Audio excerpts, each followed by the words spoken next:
Some of my very first Mario games came from the Mario Land series, and Mario Land 2 in particular was so full of personality. There were so many wacky zones that weren't just the grassland and lava world themes. In fact, one of them was inside a giant freaking Mario. There were iconic bosses, and it was just so much fun. I went on to play more and more Mario games, and it was safe to say that I was a Mario fan. But I'm not sure that I was a fan of Mario. I mean, what even is this? Friend-shaped, inoffensive smiley man? Is he even human? How can I vibe with this? Before Luigi's Mansion, this guy was just the taller Mario, and some people loved that. And this was just the louder princess, and that was enough to awaken something in some people. And these guys went wah, and people loved that. It was good, but it wasn't much to go on. Look, I'm not begging for Mario games to have deep stories and characterizations. Mario being the empty, jumpy guy who goes wahoo has worked for so long for a reason. In real life, we all like jumping and going wahoo, so the more of a shell he is, the more approachable he is to everyone. It makes it a little hard to be as passionate for Mario as a character as, say, someone like Sonic, but I can recall one very specific moment where I started seeing these characters as something more than puppets for jumpy fun time. Mario's had a lot of chances to branch out and be the man of every genre, but it wasn't golf that made him something more, it wasn't when he was partying, and it wasn't even this. Look at this though. To give Mario a little more personality, it took a group of Canadians. Mario Strikers Charged Football. Excuse the box, someone stole my case but left the instruction manual, so this is all I have. And yeah, we added football on the end here. Otherwise, what could this possibly be? This game changed how I view Mario as a character. This is the second in the series, but it's the one I started with, and I'm sure the one that most of you started with. And boy, oh boy! It's not just that it's a Mario game where you can tackle people into electric fences, which is already pretty wild. It's more about the time they took to polish how every single character is presented. Making a game with multiple characters is never simple, and a lot of them end up being extremely similar, especially with their animations. But here, everyone is so distinct. Even if we ignore that they're all rocking battle armor and kicking a metal ball around in these dungy arenas, they are more actual characters than they've ever been. Everyone has unique animations for running, kicking, tackling, their special move. And sure, maybe that's not too wild, but there's also these brilliantly animated non-interactive moments, and there's a lot of them. You start the match by skydiving down into the arena. There's multiple animations for scoring a goal, for winning a game, for losing. God, Wario, no! Very few Mario games have this level of personalized animation. Galaxy has a few cutscenes, but otherwise it's jump and spin for two very similar characters. Mario Party has a lot of mini-games, but the animations for each character are usually the exact same. Are you gonna tell me Dr. Mario is your favorite version of this character? Get out of town, all he does is this! And to match the edgier vibe of the game, everyone's attitude has been amped up to an extreme level. Waluigi gestures to his crotch, Daisy does the butt thing where you go tss. Again, this probably awakens something in people. And even the voice acting is mad. It's very rare they ever record new Mario lines. I mean, Tennis Aces switches back and forth between two different legacy Bowser actors, and that's very odd. But here, everyone's recorded lines specifically for Strikers, and it really makes the energy something more. After playing Strikers Charged, Peach to me was no longer just the damsel in distress. She wasn't the goal of Mario games. To me, there was now a side of her that fights back with attitude. Daisy was no longer just a filler spin-off character. Now, even in games where she's just smiling and doing nothing, I'm still seeing this ultra-competitive, screaming woman. And I guess most importantly, Mario admittedly does frown sometimes in some spin-offs, but even then he's just an upset puppy. Even he felt like a more three-dimensional character. For maybe the first time, there are thoughts in his head that aren't just wahoo! I spent so much time as a kid playing Strikers Online, and you can still do that via unofficial servers, but do you want the man knowing that? The man's always lurking, looking at what you do. If you're watching this video and thinking, I'm gonna order a copy of Strikers on eBay, the man has beaten you to it. He's ordered all of them. They're all gone. But what if you could defeat the man? That's where our sponsor, Atlas VPN, saves the day. Gee, I wish I could get a 3-year subscription to Atlas VPN for just $1.99 a month with a 30-day money-back guarantee. Oh wait, I can! Protecting your online privacy is incredibly important, and Atlas VPN will encrypt your data, and with the simple and easy-to-use app, it essentially gives you a virtual location so the man has no idea where you are. I'm in Germany now, the man. Now I'm in Norway! And while I'm here, I can break free of any region restrictions. The UK offering on Netflix has a couple of gaps, like the Great Canadian Baking Show. How will I ever know if baking exists in Canada? Well, by switching my location to Canada, I can suddenly indulge in a world of new delights. Baking is a thing there. And Atlas VPN currently has a huge discount, where a 3-year subscription only sets you back $1.99 a month. And for whatever reason you're not jiving, there's a 30-day money-back guarantee. Time is running out, so check the link in the description below. Down there. And the man will never know about your Mario Strikers playtime. He can't do nothing. So it helps that this game is outright one of the most enjoyable sports games I've ever played. But I am getting ahead of myself, as there was another Strikers game, and this one I played not long after playing Strikers Charged back on the Wii for the very first time. So let's backpedal to where it actually began with the very first Mario Smash Football. Yeah, that's what we called Super Mario Strikers. It had honestly been a while since I properly played this one, and I had peers tell me this is the better one, and for a while I agreed, maybe allowing their memories to become my own. But listen to all the peers over the years who have told me this is the better one. Having just played both games extensively back to back, I don't think I agree anymore. It's still a great game, but I'm not sure it's the better Strikers. Before we start comparing though, Mario Smash Football is an awesome game. They hadn't quite leapt into the grunge angle yet, and so instead of skydiving into an arena, you just kind of walk out normally. While everyone smiles and strikes sassy poses, you're still just kicking a regular football in regular football kits. Though, to be fair, it was a big deal that Mario was wearing something that wasn't just his overalls. He did this a fair bit on the NES, but Super Nintendo onwards, and it's just overalls all the time. It's cool that more games do this today, like Odyssey and Super Rush and Tennis Aces, but in the Cube era, the best we got was like rolled up sleeves in Mario Sunshine. So to get everyone decked out in football kits was incredible, and the Wii of course took it even further. Both Strikers games are built off incredibly similar foundations, and so you'll notice a bunch of similar assets and a lot of animations shared between the two, and visually, these are pretty much the same models. That's okay though, because there's so much more to animate than most other Mario spin-offs, and each character is so distinct, the roster is pretty tiny compared to any other Mario sports game. I think it's understandable for the level of detail, and so for Wii, they just kind of built off what GameCube had started. There's basically a cast of 8 characters: Mario, Luigi, Wario, Donkey Kong, Yoshi, Peach, Waluigi, and Daisy. There is an unlockable Robo guy, but I struggle to count him, and you'll see why soon. So 8 characters, or 9 I guess, isn't much, but these are just the captains. The hook is only 2 primary Mario characters can be in a game at the same time, one being a captain of each side. The rest of the team is filled out by sidekicks. You got Toads, Koopas, Hammer Bros, and Birdos. You can't mix and match them, so your games are going to be like Waluigi and an army of Toads versus Peach and an army of Birdos. So technically there's 12 characters in total, or 13 if you count him. And the reason for the captain-psychic divide is while everyone can score and play pretty much evenly, the captains can perform a special if they have time to charge their shot. If you time it just right, that ball can magically score 2 goals rather than 1. Don't question how it works, it isn't worth it.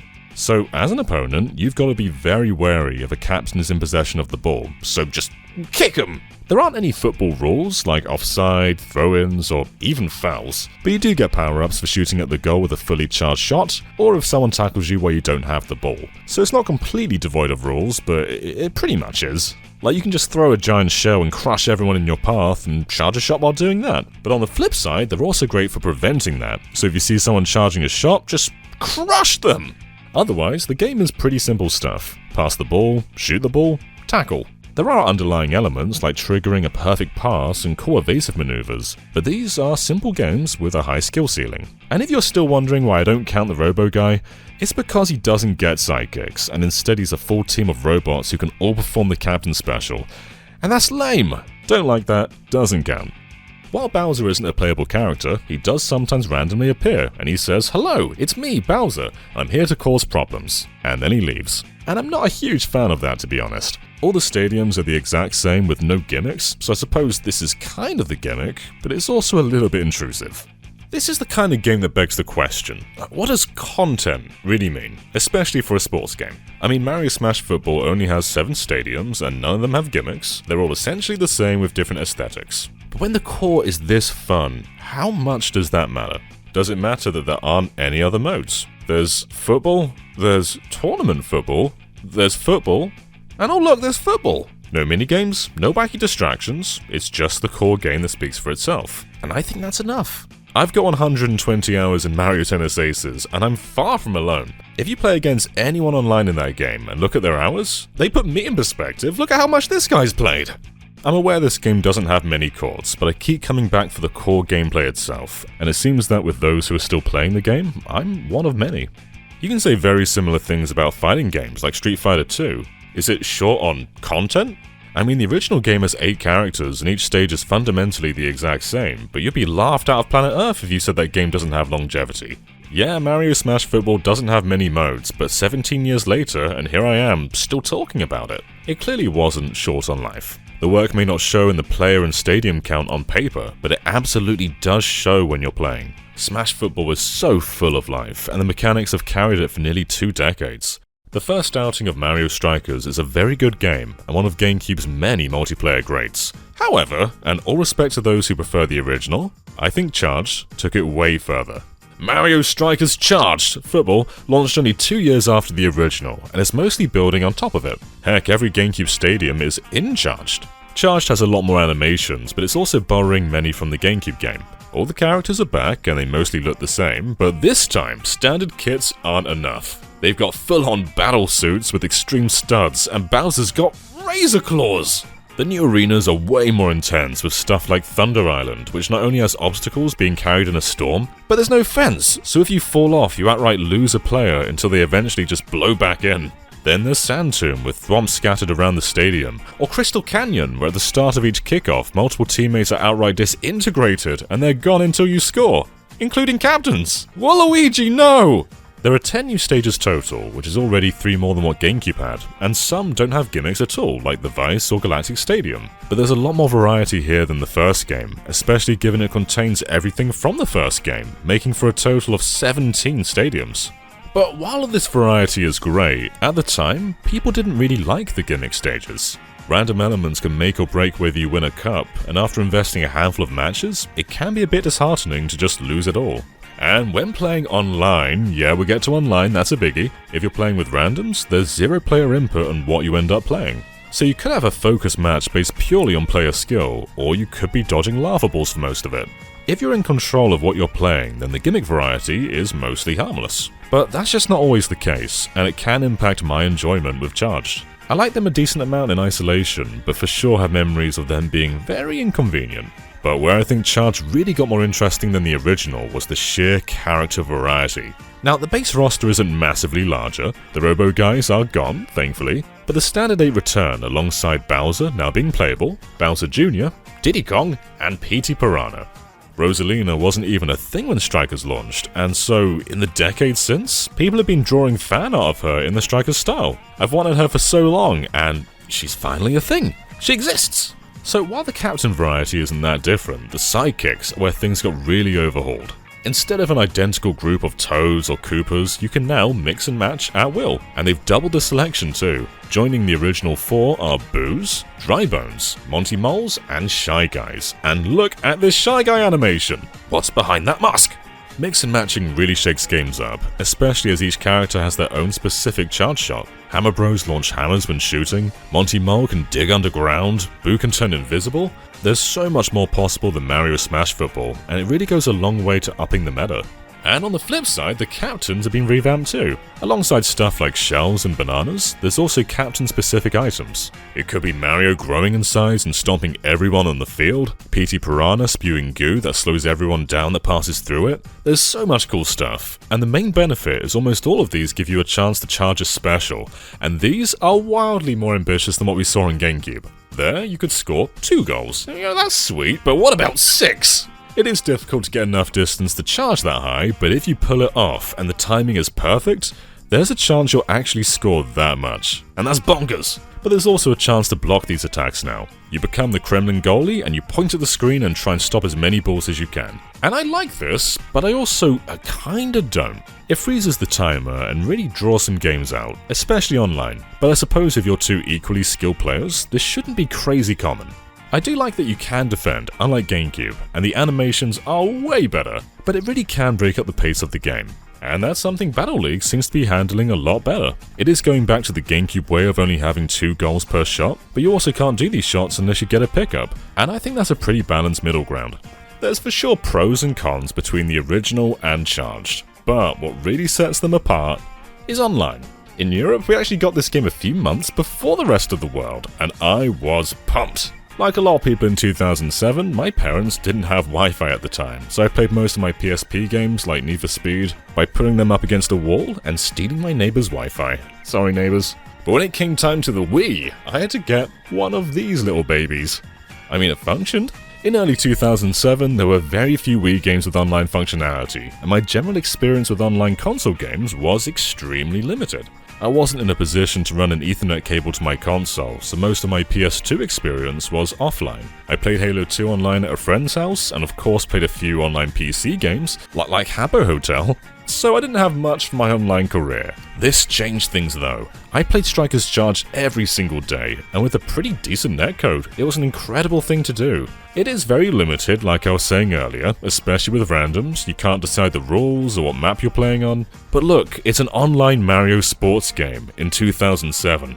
This carried the longevity of Charged for years. I mean, side modes in any sports game are appreciated, but they're mere distractions to the main event. It's always been about playing with others, and that's not always possible locally, but suddenly, we could play against actual humans all the time. I mean, even if you prefer the more simple approach of Mario Smash Football, I think you'd still end up playing Charged a lot more. Adding online is huge, and if you made it the basis of your being, you could even be showcased on this screen right here. And the matches you're watching here aren't legacy footage, they were recorded this week through unofficial servers. But keep into account, Strikers Charged Online is weirdly region-locked, it always has been. So unofficial servers that are region-locked is gonna be a fairly small scope for finding players. But putting out a call for people on Twitter, and suddenly, I was playing games again like it was 2007.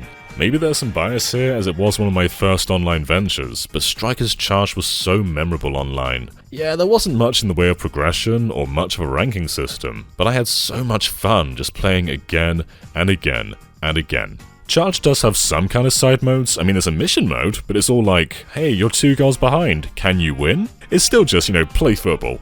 Mario Strikers Charge is simply one of the most enriching sports games I've ever played. The only thing that's come close to this since for me has been Mario Tennis Aces. Neither Mario Smash Football or Mario Strikers Charged is perfect. They both have benefits that the other could probably do with, but at their core, they are so damn enjoyable and made the Mario franchise far more interesting than it's ever been. But reviews at the time were actually more mixed than I expected. 7s? 6s? And looking back, I think many of those writers were in the content mindset. And I suppose when you're assessing something before launch, the longevity of online multiplayer isn't really something you get to experience in full. So honestly, I think many of these guys miss the point. Yeah, if you're treating this like a single-player game, you're gonna feel like there's not much there, but that's not what this is. There are many reasons we still remember these games so fondly. The energy enhanced every aspect of Mario, to the point where even low-energy appearances felt like they had the characters we got to know here. And it was all carried by some of the best gameplay Mario Sports has ever offered. I just really adore these games. They do exactly what a Mario spin-off should do. Enhance the universe. Yeah, there's definitely Mario pillars within these games like mushrooms and shells and bananas, but the core of it is something that the main games wouldn't do, and that's exactly what I want from the expanded Mario universe. And more than that, I'm just ecstatic that after all these years we're finally getting a new Mario Strikers. I thought it couldn't be done. I thought they were past this extreme style and pushing the boundaries of what Mario could be. I thought they wanted him to be a happy, smiley, round man, but no, we're finally going back. And I'm happy. I'm a smiley man. Look at this! And to end this video, let's go through what's included within this little Wii advertising manual that came with Strikers Charge. All these games from 2007. There's got to be some bangers in there, right? So let's do this together. I'm going to go through, and you have to call out banger alert when you see a banger. So we've got Wii Play, Big Brain Academy for the Wii, Mario Party 8, Mario Galaxy, Excite Truck, Metroid Prime 3 Corruption, WarioWare Smooth Moves, the game that is included with this, Super Paper Mario, Sonic and the Secret Rings, Twilight Princess, Trauma Center Second Opinion. How many bangers did you count there? Let me know in the comments how many bangers. You telling me you watched the whole thing?